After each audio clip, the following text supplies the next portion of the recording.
Hello, everyone, and welcome to the ABC webinar series on MCI. This is the second in our three-part series, and the title is Managing MCI, a Clinical and Community Perspective.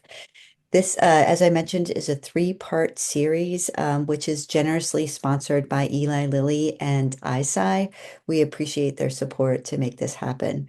We also appreciate the steering committee that helped us put this series together. Our ABC members, organizations that were involved in that steering committee include the Alzheimer's Association, Cure Alzheimer's Fund, Dementia Society of America, the Lewy Body Dementia Association, the Association of Frontal Temporal Lobe Degeneration, and the U.S. Against Alzheimer's, as well as the LEAD Coalition, from which Ian Kremer is with us today, who is the executive director of the LEAD Coalition, which stands for Leaders Engaged in Alzheimer's Disease.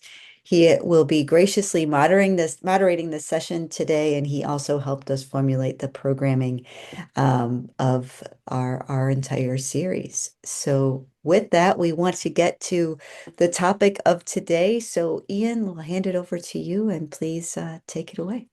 Great. Thank you very much, Jen, and thank you to the American Brain Coalition and the organizing committee and the sponsors for today. Good morning, everybody, and thank you for joining us for this important webinar series on mild cognitive impairment, or MCI. You're going to hear that term MCI a lot today, and we'll try to stay away from acronyms as much as we can, but we're going to probably use MCI, mild cognitive impairment, throughout. Just a little background on me for context. I've worked in Alzheimer's disease and related disorders policy, public policy, for almost 30 years. I'm a former care partner for my late father, who lived with mild cognitive impairment and then mixed etiology dementia, so multiple diseases contributing to his dementia in the last years of his long and wonderful life. The LEAD Coalition is the uniting voice of more than 280 member and allied organizations and over 500 university-based researchers.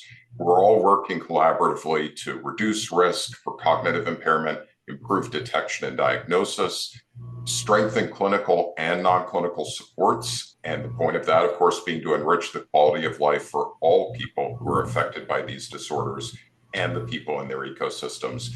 And while we're busy doing all that, we're also trying to advance the science to overcome Alzheimer's disease and the related disorders. So with that self-introduction out of the way, I want to thank you again for joining us. Welcome, everybody.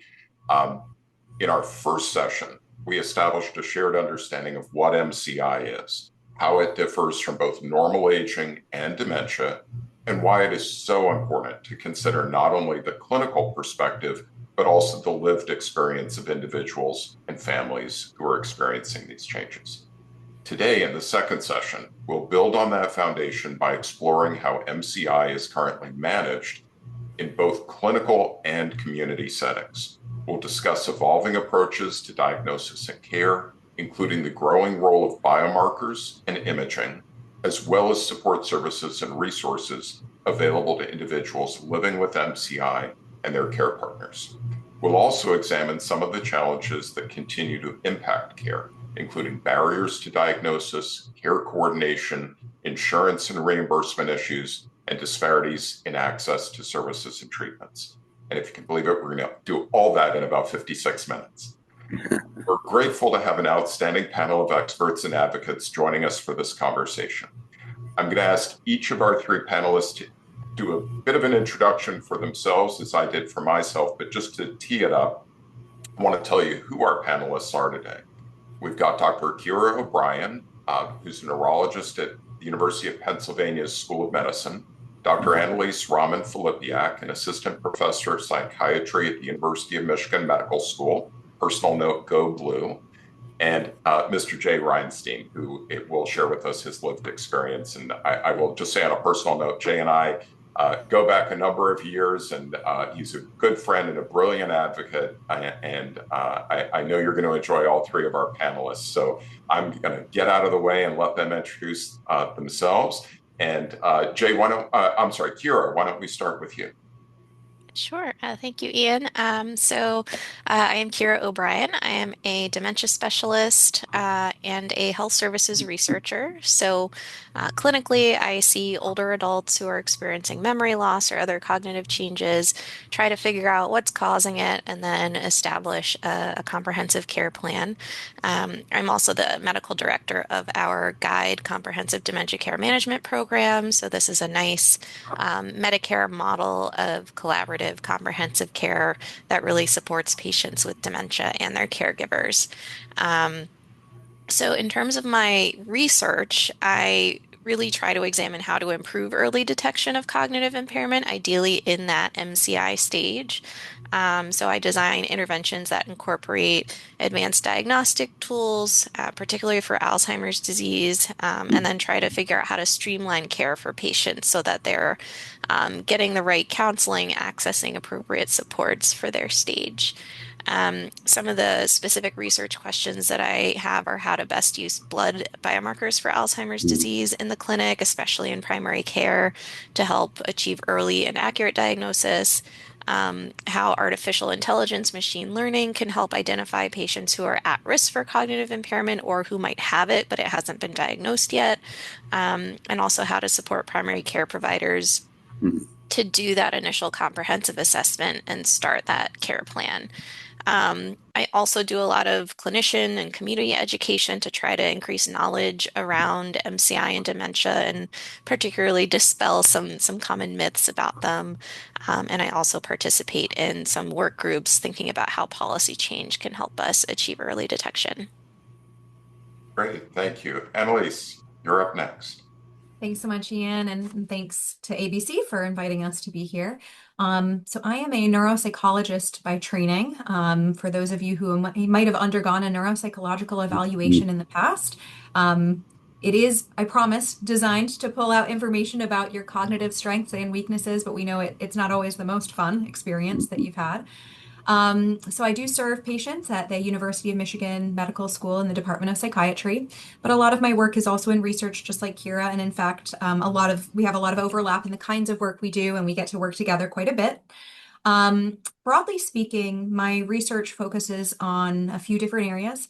The first is similar to Kira, how we enhance early and accurate detection, since we know that many of the treatments that we have available really work best in that early stage. Um, I also think about that through the lens of health equity and really thinking about the barriers that exist in the world to people getting that early and accurate diagnosis, but then also getting the services that they need afterwards, and making sure that their family feels supported throughout that process. More specifically, I also focus on Alzheimer's disease biomarker testing, but more towards the idea of how do we make a personal decision about when to get tested, in a way that limits risks but also enhances benefits? And how do we make sure that patients have all of that information that they need to make that decision for themselves and in conjunction with their families and their doctors? Um, my second research area is really just thinking more broadly about how do we ensure that the research we're doing represents all folks here in the US and beyond that. So how do we enhance recruitment of diverse folks, of folks from underserved communities into our research so that we make sure that these treatments we're developing do work for all. And then, finally, have recently, shifted to a new area where I'm focused on specifically how do we help people make decisions about whether they want to engage in research at different levels. So, including and up to brain donation.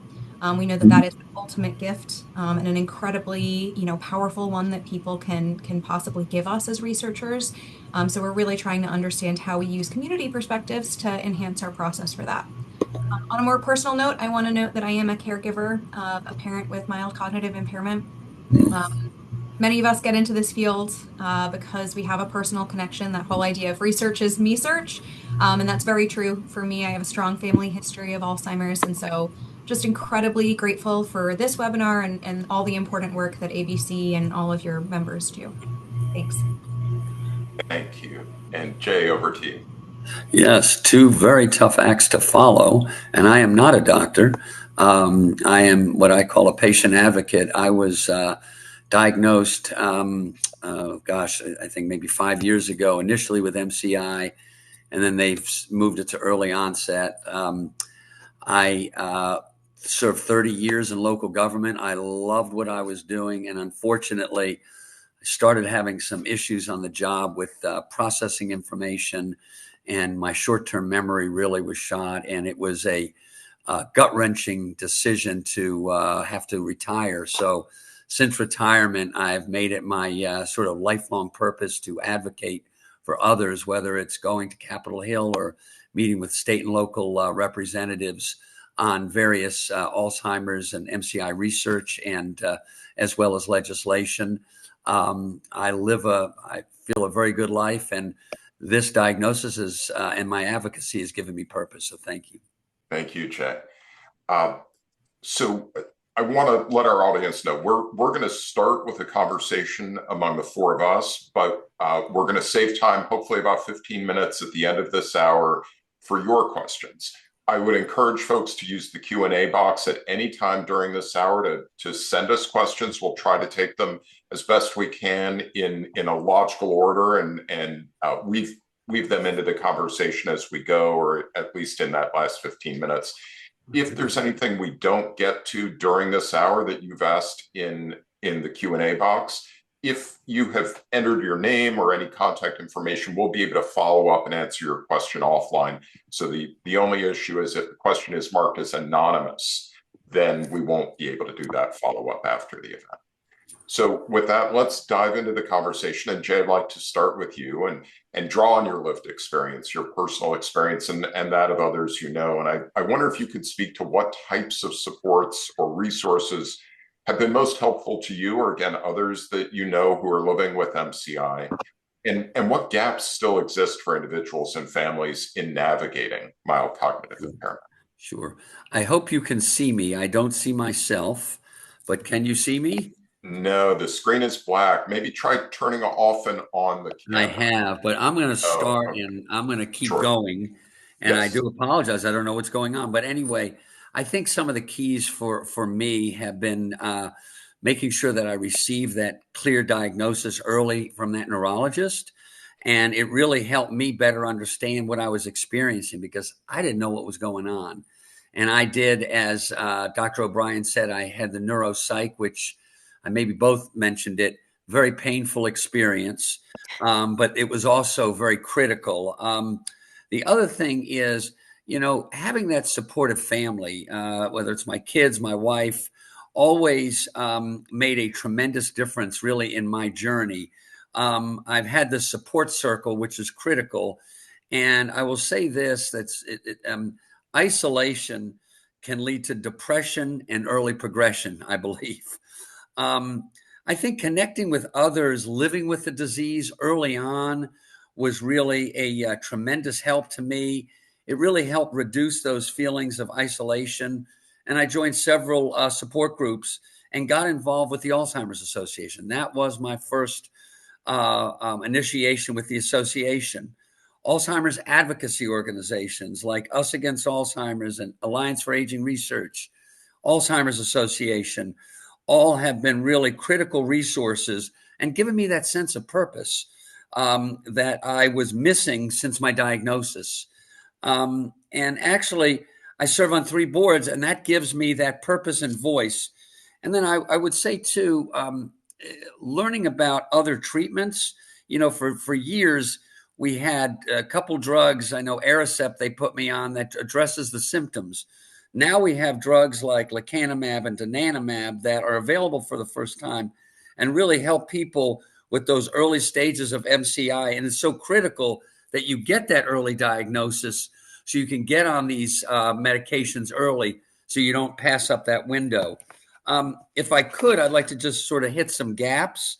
Many people struggle for years before receiving that accurate diagnosis. And for me personally, it was like 14 or 16 months.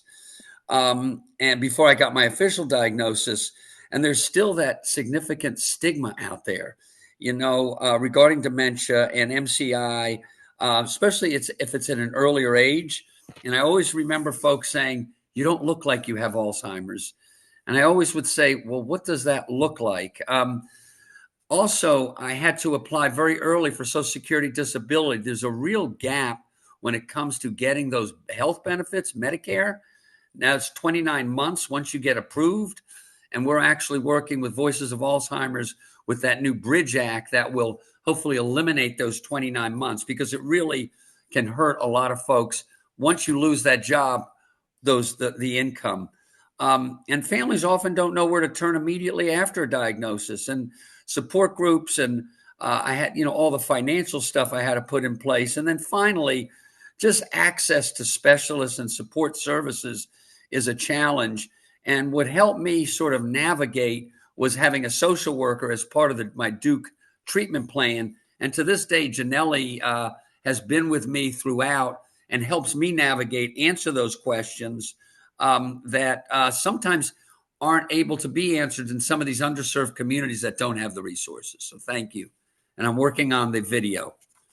And Jay, no worries about video. If it comes back, that'd be great. We love to see your smiling face, but don't fret about it.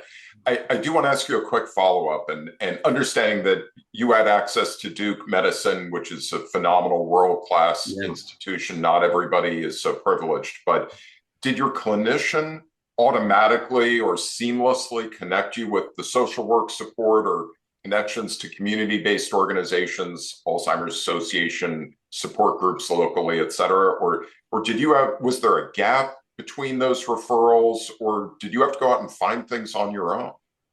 Well, I was one of those fortunate folks. After I had two neuropsychs, and I know I had an MRI. It was at that time that the process started, and they connected me pretty quickly to that social worker. That I don't hear often from folks. So, one of the big gaps is you get the diagnosis, then what?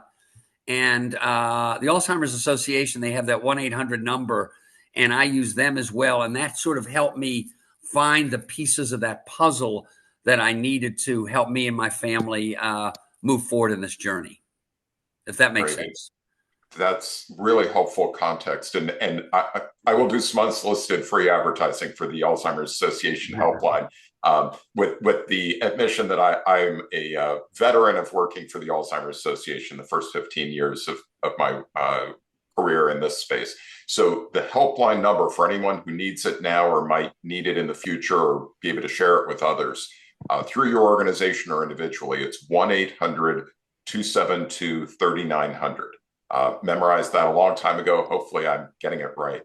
But for those that don't know the helpline, it is available 24 hours a day, 7 days a week, 365 days a year, except for leap years when they ratchet up to 366 days. And you will get a live human being. And they do, they have translation services. I think it can function for over 140 languages. Maybe it's more than that by now. Really a remarkable service to help connect you, both an individual and family members and other supporters, with education, with context, with emotional support, with logistical support and advice, and connect you to things in your community that can really improve quality of life. So I'm a huge fan, and I can tell you they serve literally hundreds of thousands of people free of charge and really change a lot of lives. So thank you, Jay, for highlighting that among other resources.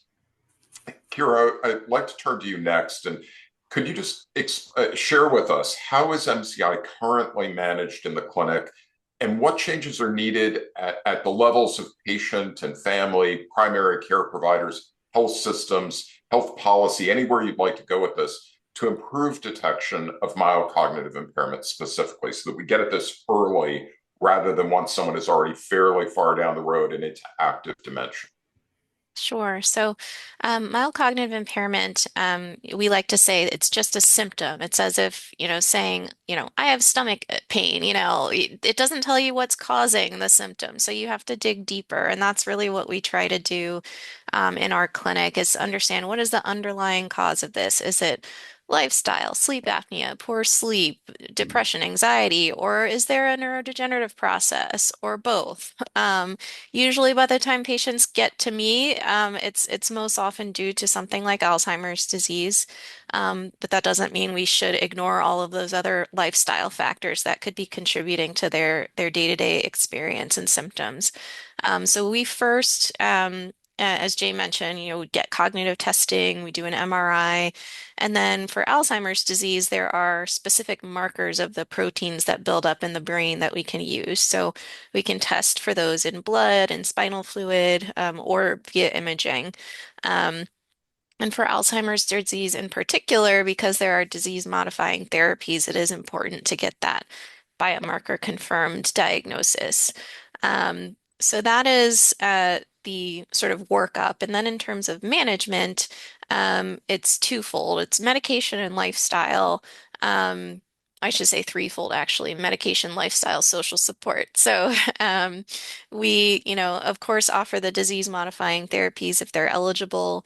For lifestyle, we look to things like the finger trial, the pointer trial, which have these intensive prescriptions for the mind diet, exercise, socialization, cognitive stimulation. We look at other things outside of that, like sleep, mood. And then for the social support, we connect patients to our social worker as well as their families. So they help connect to resources. They help them identify activities to do to stay engaged. They help with advanced care planning, considering, what do you want your future care to look like? And in the MCI stage, it's especially important to think about that because most patients with mild cognitive impairment can participate in that decision making and really direct their families on what they want that to be. Um, so in terms of, comprehensive care, that's what we can provide as a at a memory center, but it's really hard for patients to get to us for that type of care. So on the part of patients and families, we're really trying to educate around what is normal cognitive aging versus not normal. And it can be especially tricky to pick that out in the MCI stage because the symptoms are so subtle. And one of the defining features of MCI is that they are still functionally independent. So it really doesn't necessarily strike people that anything's wrong. There's also stigma. They worry that if they have a diagnosis of cognitive impairment, bad things are going to happen. Their license will be taken away. They won't be able to get, long-term care insurance. And so we need to kind of discuss the risks and benefits associated with getting that diagnosis and moving forward in the care pathway. And then there are patients who just simply can't access those services. So people in under-resourced rural populations, it's very hard for them to even find care, even if they wanted to. Um, a lot of that same education has to be done with providers. I think just like Annalise and my family, my grandmother had dementia, my father has MCI, so it was very frustrating going to their doctors and them saying, "Oh, they're fine. It's just normal aging," not being listened to, And here I am, a neurologist, saying, "No, there's something going on." So, really educating providers on one, what the benefits of early diagnosis are, that there is something that you can do for these patients and their families is hugely important. And then in the case of primary care, they need to be afforded the time and tools to do these evaluations. So I think that's where the health system and policy changes come in. We can really do a better job um, uh, encouraging collaboration between primary and specialty care, making sure patients get to where they need to go in the health system. I think we could do a lot more outreach to those rural populations. Thinking about how can we do or implement a remote care model to reach them. And then I think someone mentioned the Bridge Act, helping patients access those services and get them covered, particularly in the earlier onset group. Um, and then changing reimbursement structures. I mean, right now in primary care, there's really no good way to bill for like these cognitive assessment services that fit within the realities of a primary care office. So uh, long-winded answer, but a lot of things that we can be doing. A terrific answer, and it got me thinking a lot. Admittedly, anecdotally, but around my family's experience, my dad was around 80 when I first started noticing some things that definitely were not right with his thinking, memory, word finding. But it was also literally right after my mom died, and they had been partners for 60 years. 60 years. They were intertwined hearts and minds.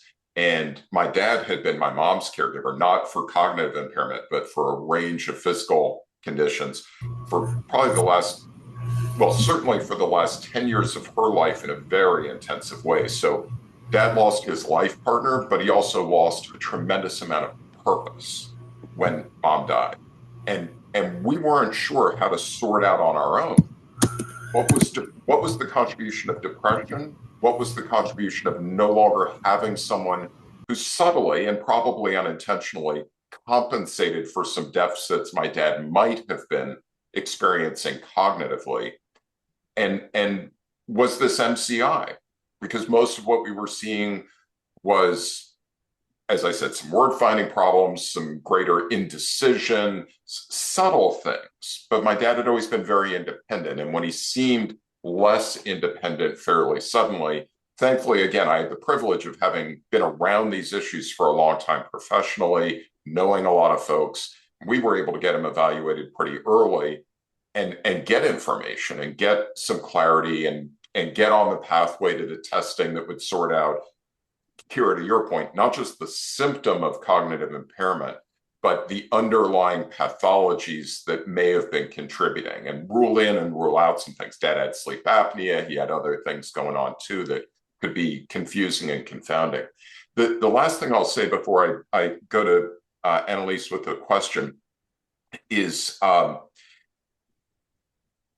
of the struggle, I think, for a lot of family members, and this interplays with the stigma issues, is figuring out when are you a supportive, loving family member, and when and how do you transition into becoming something that conventionally might be called a caregiver. I prefer the term care partner or just son, but son or daughter, depending on the case.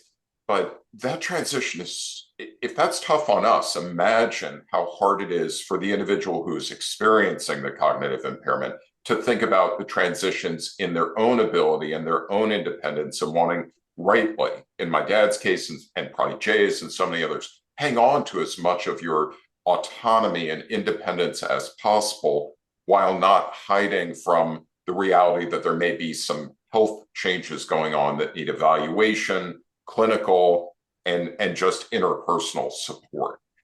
So with that framing, and again, apologies for the long anecdotal excursion, Annalise, I want to turn to you now and maybe focus in a little bit on the barriers that individuals and their families face in obtaining an accurate and timely diagnosis, again, at this MCI stage, particularly in those medically underserved communities of any sort and variety. Can you tell us a little more about those barriers and what you and others in the field are doing to try to ameliorate those barriers?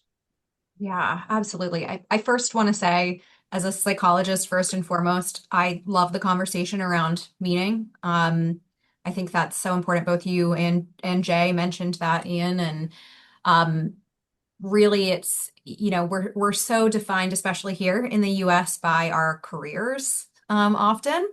And so we see that retirement can be a huge transition point for folks. I really appreciated the story that you just shared.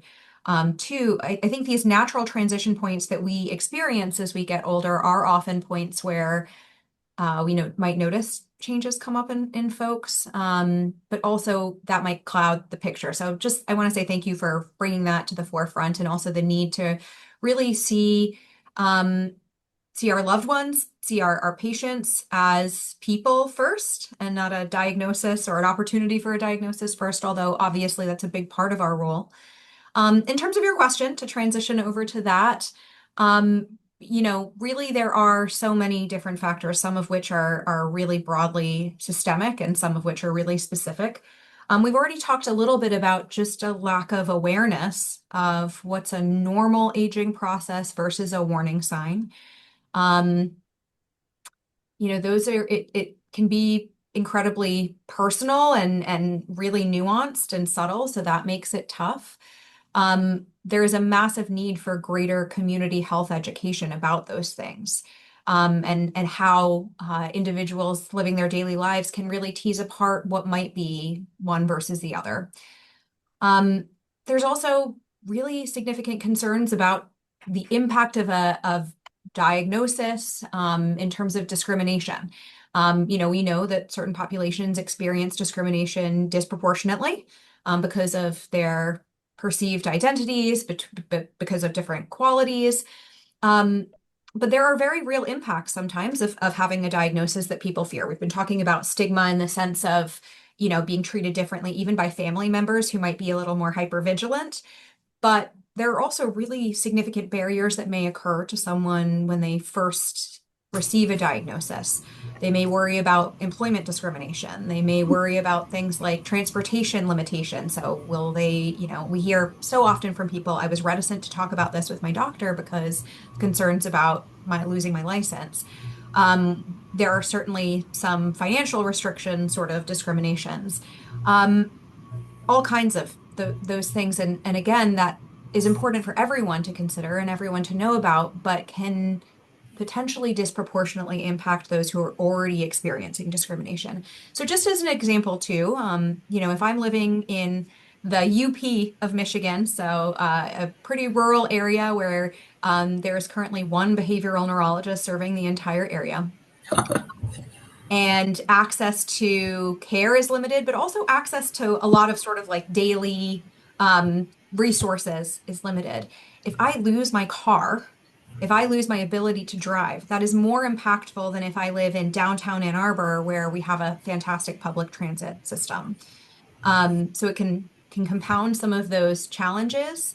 Additionally, we know that folks from different groups, whether that's whether that's folks who are living in these rural areas, folks from, the Black or African American community, may be more likely to be living alone, may be already acting as the care partner for multiple people in their family, may already have that role. So there's also some concern, I think, to bring up um, symptoms I may be experiencing because I don't have someone who can step into that care partner role potentially, and I'm already serving as a care partner or a support person to so many other people.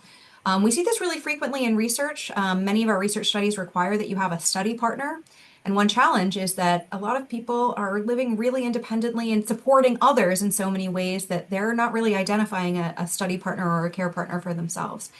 So that's just some broader context. But the other barriers that we see, we know a pretty reliable finding that, at this point, that folks from underrepresented racial ethnic groups tend to be diagnosed later, tend to be diagnosed less accurately, tend to be misdiagnosed or just not diagnosed at all.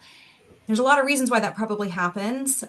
Cultural competence is a big part of that. So providers having the comfort and the cultural awareness and competency to be able to talk to different patients from different backgrounds, making sure that we have the tools in place, even in our medical systems, to be able to communicate well with our patients, so translator and interpretive services, those kinds of things. But also just not discounting different experiences of memory and thinking loss. Um, they can be communicated really differently by folks across cultures. So looking for those signs and knowing what those are. Um, Access to cognitive screening is a massive, massive challenge. I really appreciated Kira calling out, the need to pivot more towards remote care models. It's one, sliver of benefit that we, came out of the pandemic with is a real uptick in remote healthcare services and being able to do care virtually. So that's a big piece of it. But I think we also have to turn to those who are embedded in our community. So our community healthcare providers, community health workers, social workers, others who already have the trust of folks in their community, and making sure that they have adequate training to do this kind of testing and, of course, get reimbursed for it. The last thing I want to mention, really to build off of what Kira had already said as well, And Jay, Jay's journey as he described it, one major challenge that we have, which talked about this kind of so what problem. So if someone gets a cognitive screen that says more testing is needed, let's probe this a little more and see if your memory concerns might be something, more than normal aging. You often get referred to me, a neuropsychologist, to Kira, a neurologist, to other specialists, but you may sit on a wait list, particularly if you're from an under-resourced area. You may sit on a wait list for 12 months, 18 months, 24 months. And we know how powerful that window is from symptoms, from that sort of early MCI stage to kind of early onset, early dementia stage, and what that might mean for your access to treatments, for the benefit of those treatments. So I think another piece of the puzzle here is not only early awareness and screening and those opportunities in the community, but also making sure that community providers, primary care providers, really have good training in teasing apart the things that Kira mentioned. So who might need a sleep evaluation first, as opposed to I'm going to refer everyone over to the neurologist, which probably means that wait list includes a lot of people who don't actually need to see a neurologist or a neuropsychologist. Of course, we want to increase the number of providers, the dementia workforce, the capacity of that workforce in general. But I think, the two big pieces of training that I see for us as providers is cultural competence, and then that ability to sort of tease apart when someone really needs to move on to the next level of care or not. So those are my early thoughts about access to early detection. It's terrific, and I will just confess I've got ideas and probably 3 hours worth of questions pinging around in my brain, but we won't get to all my questions today. Kira and Annalise, I want to just put a placeholder in with the two of you to think about while I go to Jay with the next question. But thinking again through this lens of health equity and the just massive disparities, and just for our audience to give a little grounding, women are roughly twice as likely as men to develop Alzheimer's disease in particular. For the other related dementias, the stats are a little different. Parkinsonian dementia tends to trend a little more male than female, but Alzheimer's in particular, twice as likely for women than men. Twice as likely for African Americans than Caucasians. Hispanics about 1.5 times as likely to develop Alzheimer's compared to Caucasians. So thinking about not only those disparities, but then, Annalise, to your point, the cultural competence necessary, not optional, necessary to have accurate evaluations, but then also effective communication about next steps, options, trajectory, prognosis, destigmatization, all that. I'm going to want to come back to that topic, particularly through the lens of what biomarkers might be able to do for us, limitations and opportunities as we think through this lens of health disparities and trying to address them and overcome them to the extent we can. But that's a hold on moment. Jay, I want to come back to you. And if you could speak to your personal experience and maybe stories you've heard from others who you work with as self-advocates. I want to think a little bit about how you received your diagnosis and how it was communicated. And I wonder if you could speak to, if this isn't prying too much, if you could speak to whether you felt like the bad news of this diagnosis was delivered in a good way. Was it compassionate? And was it empowering? Or did it leave you with that sort of sense of diagnose and adios, like you were on your own, even for a little while, to figure out what it meant and what you could do next? I know you were referred fairly quickly to a social worker, but just that immediate conversation, was it caring and compassionate, or did it diminish your sense of hope and direction? Well, it's a great question. It's interesting because while I was still working and experiencing a lot of frustration on my job, initially I thought it was all information overload, and I really wasn't sure what was going on with me. It took me about 6 months to have the courage to call someone to get that first neuropsych, and then it took another 12 months. I had to get another one, but I was maybe in denial a little bit. And it's interesting because my wife seemed to think there was something going on, but she wasn't sure. I remember the day we went to Duke, and I remember Dr. O'Brien, not related to you, Kara, I don't think, but it was uh, it was a very difficult conversation, and it didn't seem real to me because honestly, I really thought that I was gonna be over with this. Everything was going to be fine. Um, I think it was a little cold, quite honestly. I didn't feel the compassion. It was almost, and I'm not going to use the expression I hear from so many other folks, but get your financial stuff in order. That was not it. It was more, we're going to let you talk to Janelli, our social worker. She's going to help you with the forms you need to fill out for Social Security and all that other stuff. And my wife and I really sort of felt like we were on our own at first. While Janelli was very helpful, it was huge for us because I'm going to have to retire. There's a financial implication there. I don't know anything about the Social Security disability thing, so it was overwhelming to say the least. And my wife was very upset, and I think it was very tough on her emotionally. Something I wanted to share that often you see is once we got linked up to that support group and I started meeting people that were sort of like me and that had similar diagnoses, she was never able to really attend those support groups with me. It was always my daughter. It has been a very difficult journey with my wife. While she's supportive, she doesn't want to hear a lot about the disease. It's very upsetting to her. It's like our future. We had so many things we wanted to do in our future, and it really has changed.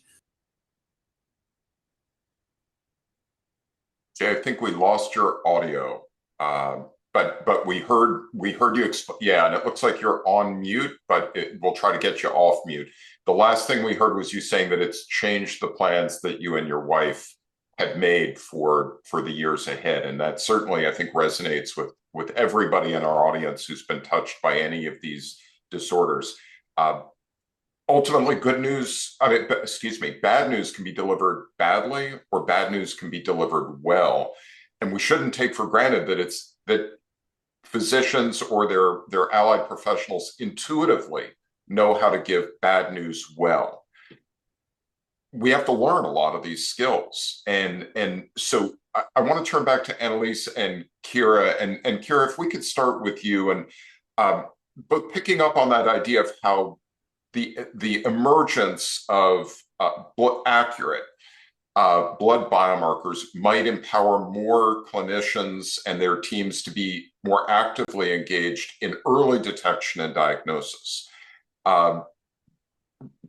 Where are the gaps there, and where are the opportunities to make sure that those blood biomarkers not only are accurate across biological sex, race and ethnicity, other mediators of disparity, but also that when biomarkers are being used, either in primary care or specialty care, that they are used responsibly, and that the information is conveyed to the patient, to the patient's family members or other supporters. And I use patient because we're in a medical context here.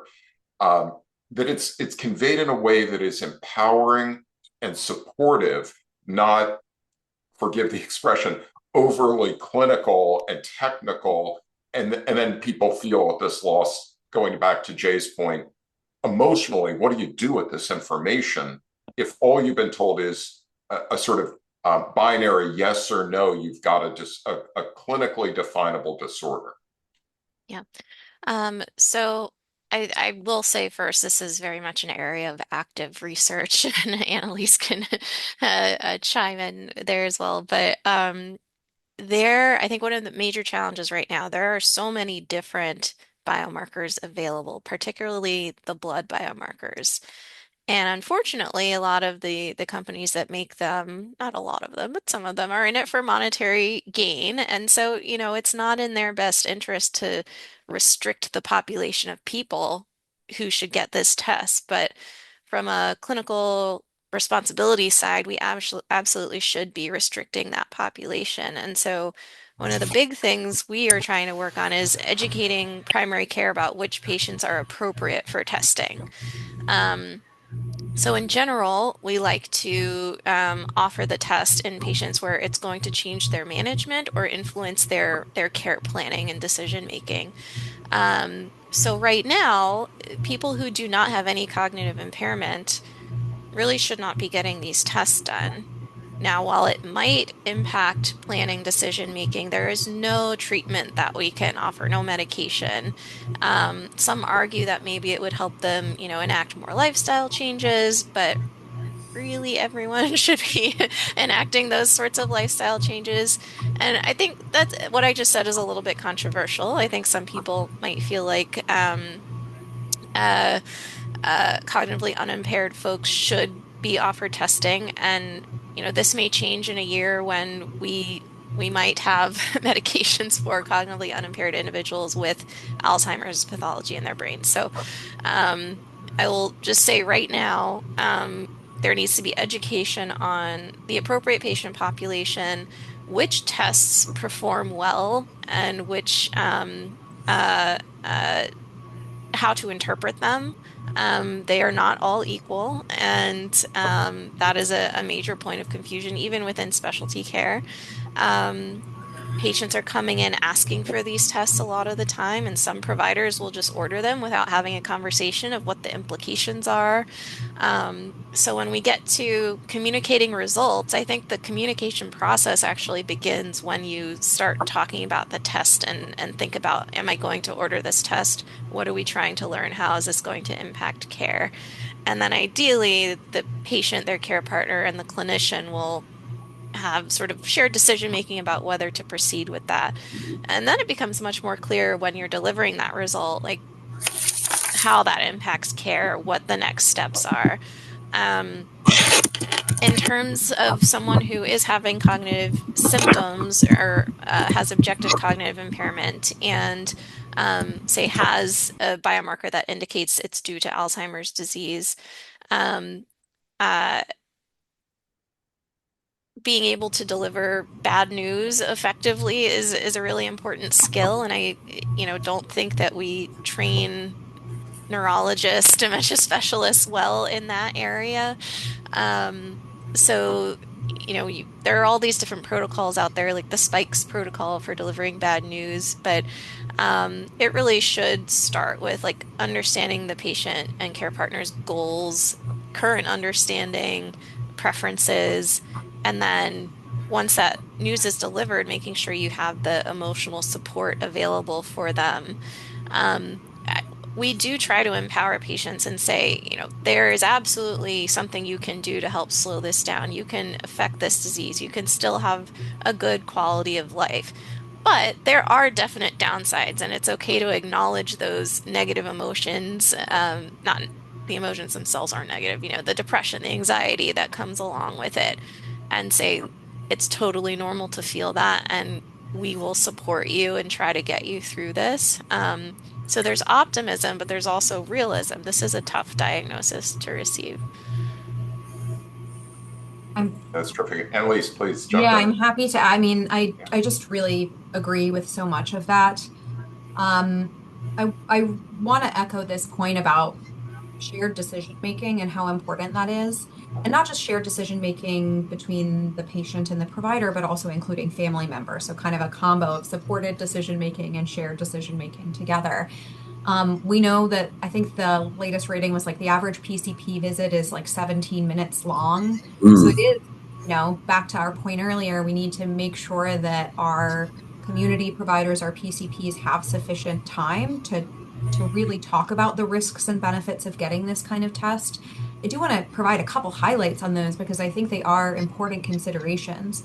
So, to the point of equity and early access and early diagnosis, I mean, we know that blood-based biomarkers in contrast to things like going and getting a spinal tap or going and getting one of these PET scans.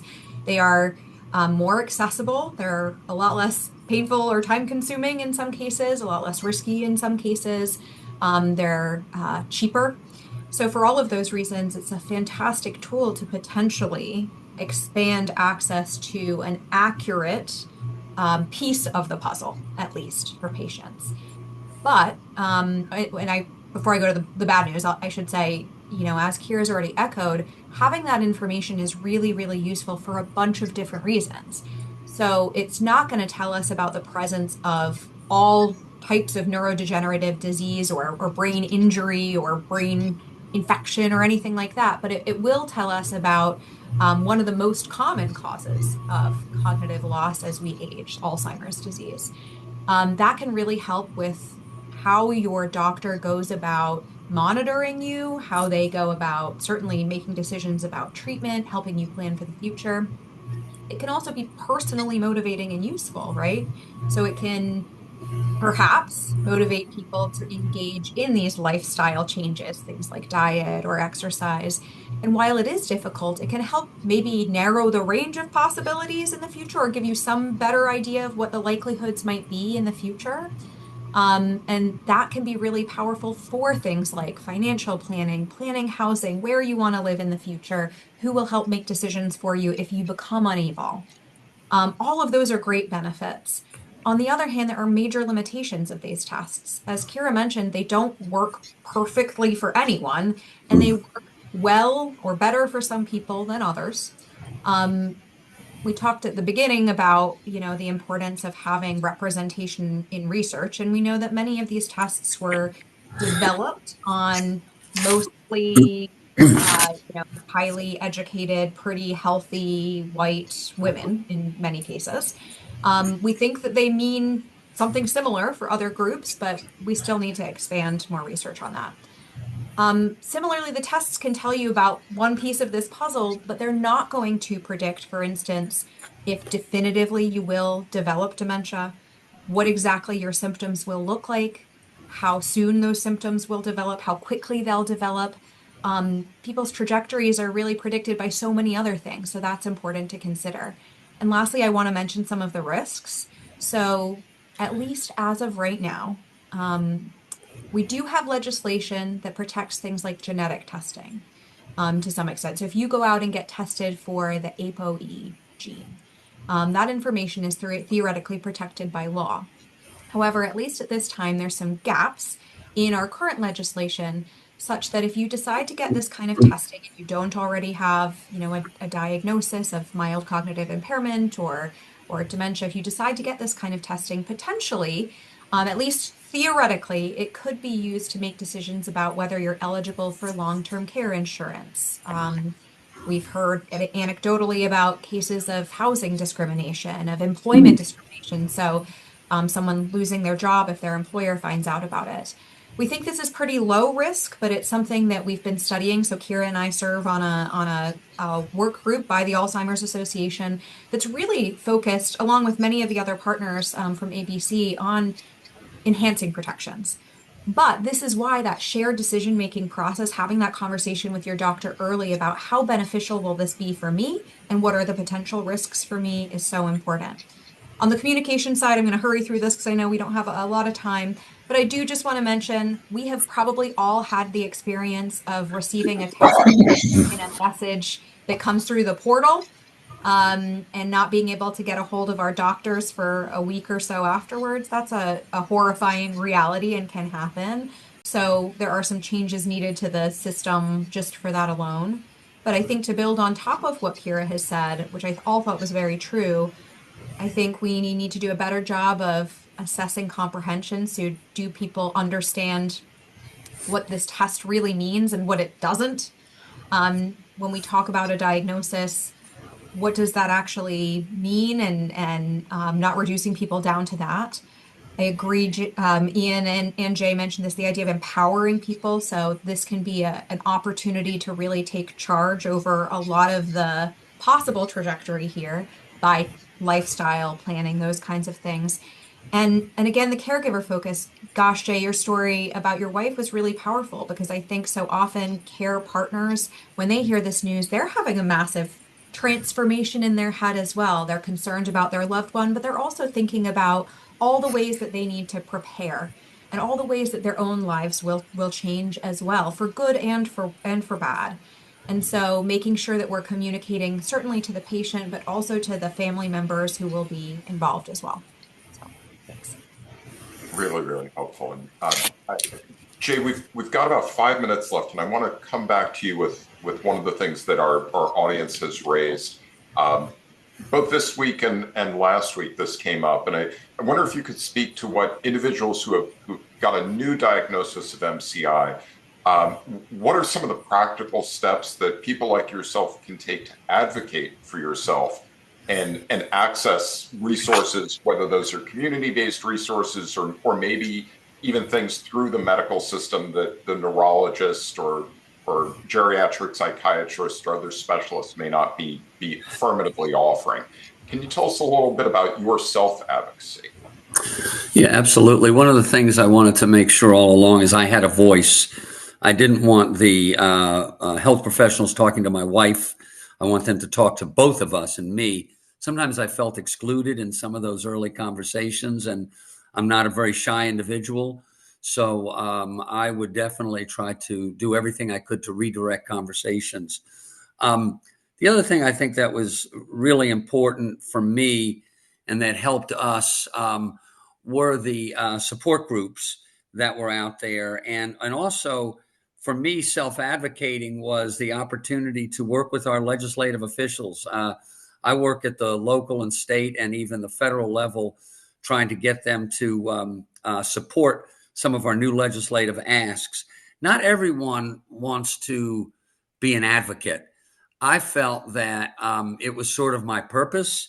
And for me, it was getting connected. It was all about finding out those resources out there, whether it was through the Alzheimer's Association or Voices of Alzheimer's, exploring clinical trials. We were looking for everything, and there are groups out there that sort of help you get your foot in the door with some of these trials. And I happen to be at one at Georgetown called the Leads program. So annually, I get my Tau PET, my what's the other PET for my?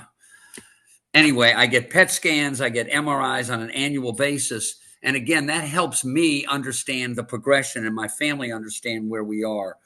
Um, we got an individual to help us with some of the legal issues, an attorney to answer some of those questions that we need regarding living will and those medical directives.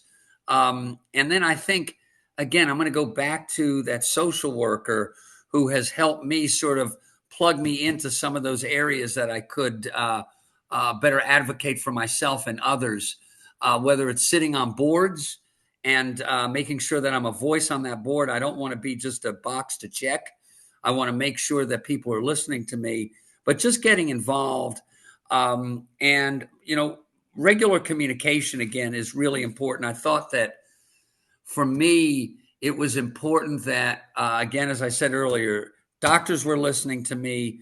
I had it was sort of a patient-centered type of plan, and it made me feel as though I'm moving in the right direction. So I don't know if I've answered your question, but I have found that advocating is huge, and it gives you that sort of sense of purpose. That's really helpful, Jay. Thank you for that. So we've got about 2 minutes left, and I will reserve a little bit of time at the end just to set up our third session. But I wonder, just, few sentences, if there are any parting thoughts that any of you would like to share with our audience around these complex issues of mild cognitive impairment. What's maybe one big takeaway you'd like people to leave today with that we haven't had a chance to delve into yet? Kira, why don't we start with you?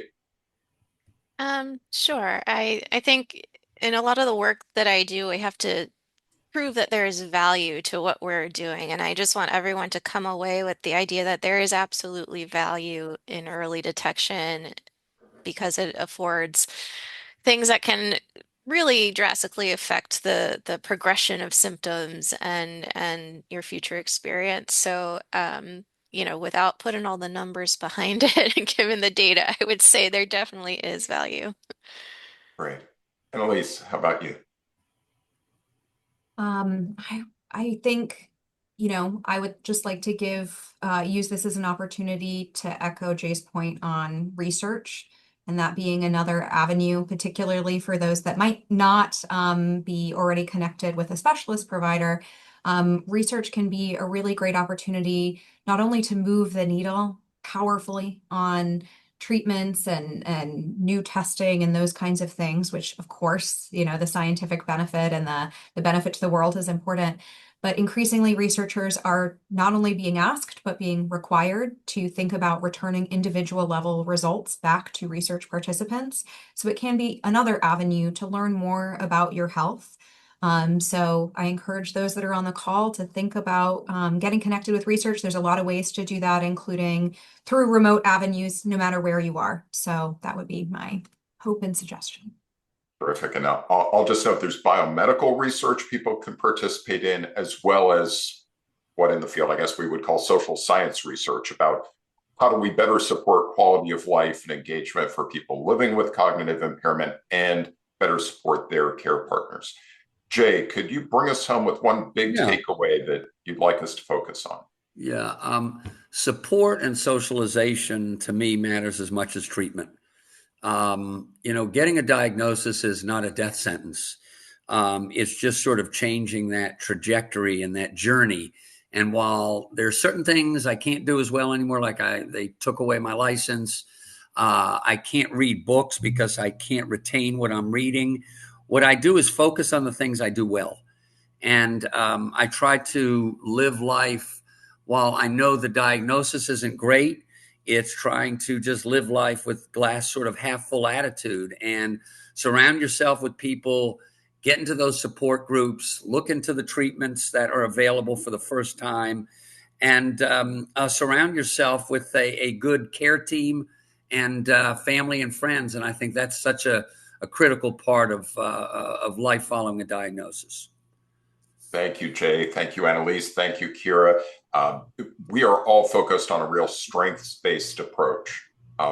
Empower people to know what they need to do next, but also what they can still do in this mild cognitive impairment stage, and hopefully never progress to the dementia stage, but be ready for it if that transition comes.